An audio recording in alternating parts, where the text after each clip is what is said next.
গ্রামে কি রোদ, চারিপাশটা কিরকম গোবর গোবর গন্ধ। এই জন্য আমি গ্রামে আসি না।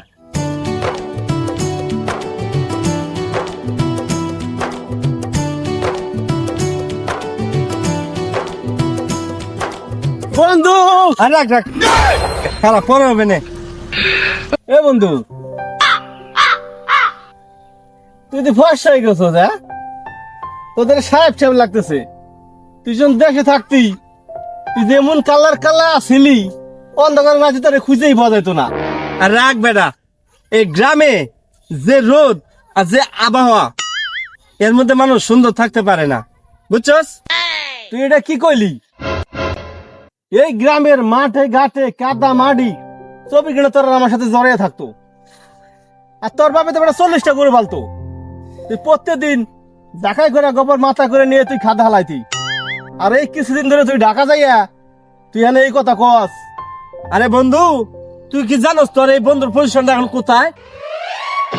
আমি আমার বাড়িতে এসি, আমার বাথরুমে এসি, আমি যে গাড়িতে করে অফিসে যাই ওখানেও এসি, বুঝছস?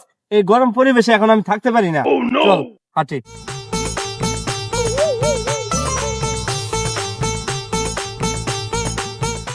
বন্ধু ইব্রাহিম না? ওই এতদিন পরে কোথায় থেকে এলো রে?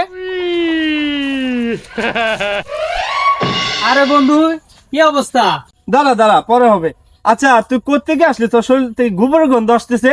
আরে বন্ধু, এই ধান খেতে গোবর দিয়ে আসলাম, তাই জন্য গোবরের গন্ধ কইতেছে।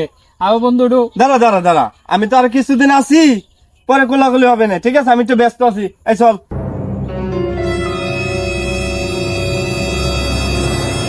কিরে ইব্রাহিম এবার ঢাকা থেকে আইসে ওর মনের ভিতর একটু অহংকার দেখাইলো। ও তো এমন ছিল না, আমি তোর ছোটবেলার বন্ধু। আসসালামু আলাইকুম বড় ভাই। ওয়ালাইকুম আসসালাম। ভালো আছো ভাইয়া? জি ভাই, ভালো আছেন? হ্যাঁ রিপন, তুই থাক, আমার কাজ আছে, আমি আসি। যা। ওটা আমাকে জলিল বলা ইব্রাহিম না? হ্যাঁ, ওই তো ইব্রাহিম। ছেলেটা মনে হলো একটু বেয়াদব হয়ে গেছে ঢাকা যায়। আরে ওর কথা কি কবে, আর ও ঢাকা থেকে আইসা ওর বলে ঘরে ভিতরে এসি, বাথরুমে এসি, গাড়িতে এসি, যেহেন জাহিন আছি, দেশে আইসে এমন একটা ভাব ধাবাল আছে, মনে হয় যে কুটিভূত হয়ে গেছে। ছেলেটা শুনছিলাম তো পড়ালেখায় ভালো, ওর বাপেও লোকটা ভালো না। টাকা পয়সা মানুষের আসলে মস্তিষ্ক নষ্ট করে দেয়। ঠিক আছে ছোট ভাই, যাও। আচ্ছা ঠিক আছে।